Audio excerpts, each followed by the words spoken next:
पीने वाले, गुटखा खाने वाले व्यक्ति की मृत्यु के बाद उसकी मुक्ति संभव है? एक बात बताइए, जो व्यक्ति शराब पी रहा है, गुटखा खा रहा है, आप उसकी मुक्ति की बात कर रही हैं। मुक्ति तो उसकी होती है जो मुक्त होना चाहता है।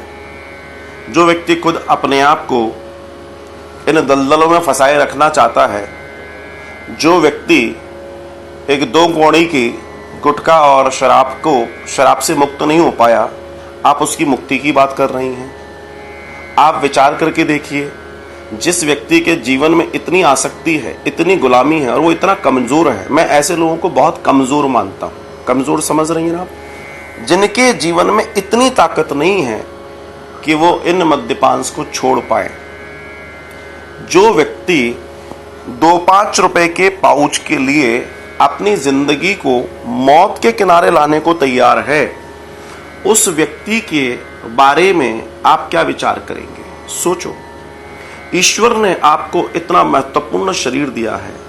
84 लाख योनियों में भटकने के बाद आपको ये पवित्र शरीर मिला है। जब आप पैदा हुए थे, बहुत ध्यान से सुने, जब आप पैदा हुए थे आपकी हल्की नीली नीली आंखें थीं, सुंदर आपकी त्वचा थी, सुंदर आपका शरीर। भगवान ने तो आपको स्वस्थ बनाकर भेज दिया, लेकिन आपने क्या किया? आपने इसके अंदर इस तरह के अपशिष्ट पदार्थ डाल डालकर इसको सड़ा दिया, इसको गला दिया, इसको बेकार कर दिया। जब तुम मरोगे तो तुम्हारी शरीर अनेक बीमारियों से ग्रसित होगा। भगवान ने तो तुम्हें एक अच्छा शरीर लेके भेजा था। जब तुम भगवान के पास जा रहे हो, शरीर छोड़ के जा रहे हो, क्योंकि उसने यात्रा करने के लिए तुम्हें एक अच्छी। मैं आपसे अगर एक बात पूछूं, आप अपने मित्र से कहें जरा मुझे मार्केट जाना है, अपनी स्कूटी दे दो। आपके मित्र ने कहा लो चाबी और ले जाओ। आप स्कूटी को यूज करते रहो, पूरे मार्केट में जाओ, उल्टी सीधी चलाओ, स्क्रैच लगा दो, ये कर दो, वो कर दो, सब कर दो। अब बाद में जब पेट्रोल बिल्कुल आखिरी पे आ जाए तो उसके घर पहुंच के बोलो भाई इसका पेट्रोल भी खत्म हो गया, ये लो अपनी चाबी, स्क्रैचेस 50 लगा दिया, लाइट भी तोड़ दी आपने ठोक ठाक के उसको। उस व्यक्ति के ऊपर क्या गुजरेगी जिसने आपको सही सलामत स्कूटी दी थी? क्या वो आपको दुआएं देगा? क्या वो आपके आरती उतारेगा? आप समझ रहे हैं वो आपके साथ क्या करेगा? सीधे नहीं कर पाएगा तो मन से करेगा, आह निकालेगा, मजबूरी तो होगी ना। व्हाट आई मीन टू से, समझ रहे होंगे आपको? तो परमात्मा ने जो हमें देह दी है, इस देह को भी अगर हम जाते जाते स्वस्थ देह नहीं लौटा पाए उसको, तो आप विचार करके देखिए परमात्मा को अच्छा लगेगा? जिसने हमें ये काया दी, उसको लौटते में हम जो काया लौटा रहे हैं वो कैसी लौटा रहे हैं? तो ऐसे लोग, जिन लोगों के जीवन में ये जीवन में क्या करेंगे क्या नहीं करेंगे तो भगवान मालिक है, जिन लोगों के जीवन में इन चीजों के प्रति आसक्ति और जो इनकी गुलामी कर रहे हैं और इनकी गुलामी के करने के चक्कर में अपना शरीर भी खत्म कर रहे हैं, अपने परिवार की भी सीधे सीधे जीते जी हत्या करवा रहे हैं। क्योंकि एक व्यक्ति इस तरह के कामों में जब आ जाता है, जैसे नशे में आ गया कुछ, तो उसका परिवार रोता है, उसकी परिवार की आहें निकलती हैं, चीखें निकलती हैं, उसके बच्चों के जीवन बर्बाद होते हैं, उसकी पत्नी का जीवन बर्बाद होता है। सोसाइटी में कहीं बहुत अच्छे से खड़े होने लायक नहीं रह जाते। रिश्तेदारों में उस पत्नी का सर कभी सर ऊपर नहीं हो पाता, क्योंकि उसको मालूम है उसका आदमी शराबी है, वो शराबियों में बैठा होगा। आप समझना, वो गुटखा खा रहा होगा। वो अपनी औलादों को क्या मार्गदर्शन देंगे जो खुद व्यसनों में डूबे पड़े हैं? ऐसे लोग की मुक्ति की मेरी नजर में तो किसी भी तरह की कामना करना मूर्खता है। मुक्ति का मतलब क्या होता है ये समझ लीजिए, मोह का त्याग। हम लोग चर्चा करते हैं ना, मोक्ष, मोह का त्याग, मोह का क्षय, मोक्ष। सो जब ये लोग इन छोटी मोटी चीजों का क्षय नहीं कर पाए तो ये मुक्ति की क्या बात कर रहे हैं? इनको क्या मुक्ति मिलेगी आप मुझे बताइए? ये इतने से वो एक 10 रुपए 5 रुपए के पाउच की गुलामी कर रहे हैं, जिससे परमात्मा मिल सकता है, जिस शरीर से परमात्मा मिल सकता है, उसमें ये लोग मद्यपान करके अपनी जिंदगी को कचरे में डाल रहे हैं। आप विचार करके देखिए, क्या इनको मुक्ति मिलेगी? क्या मिल सकती है?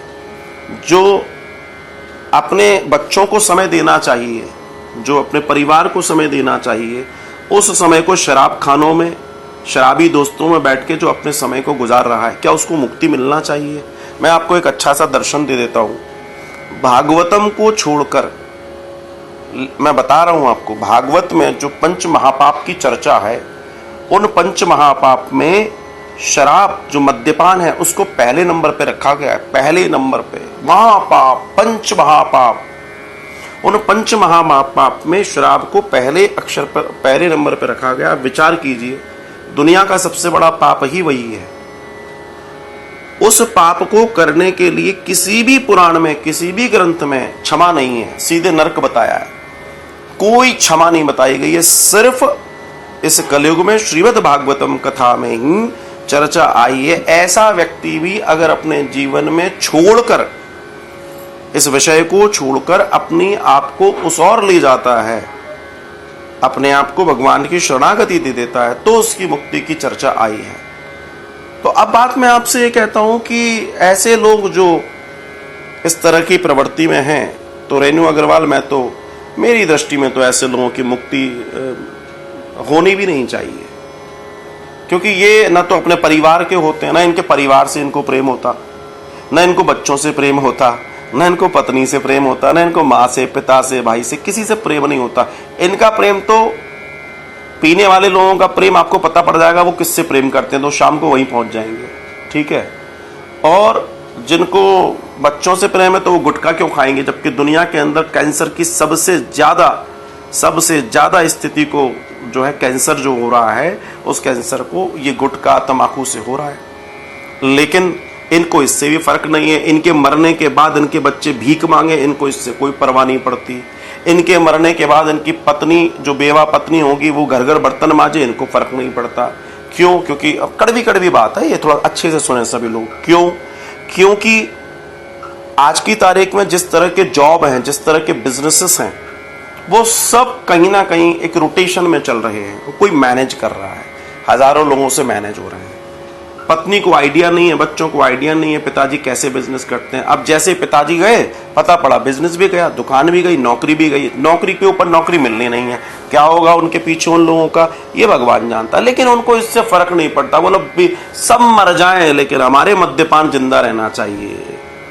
ये जो लोग हैं, ये लोग, मैं क्या कहूं, बस इतना समझ लीजिए कि इनकी मुक्ति तो जब सोचना ही, विचार करना बंद कर दीजिए। क्योंकि ये लोग जब अपने नहीं हुए, शरीर के नहीं हुए, भगवान ने जो शरीर दिया उसके नहीं हुए, अपने परिवार के नहीं हुए, अपने बच्चों के नहीं हुए, अपने माता पिता के नहीं हुए, जिस समाज में इनको जन्म मिला उस समाज के नहीं हुए, ऐसे लोगों को मुक्ति की बात आप कर रहे हैं, संभव ही नहीं है।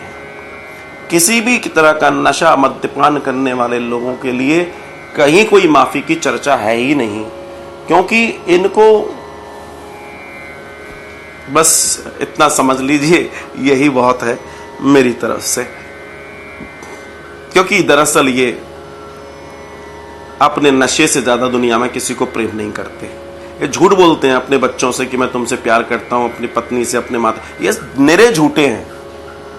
ये दिन में कसम खाएंगे, शाम को पहुंच जाएंगे। ये कितनी आंख तुम्हारे सर पे हाथ रख ले, मगर इनकी जेब में तुम्हें पाउच मिल जाएंगे।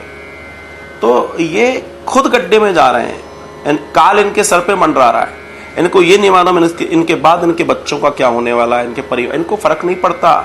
ये इतने मस्त हैं कि भगवान इनका भला करे। मैं यही कहना चाहता हूँ, मेरी शुभकामनाएं इन सभी ऐसे लोगों के साथ कि भगवान इनको सुमति दे, इनके जीवन का कल्याण हो।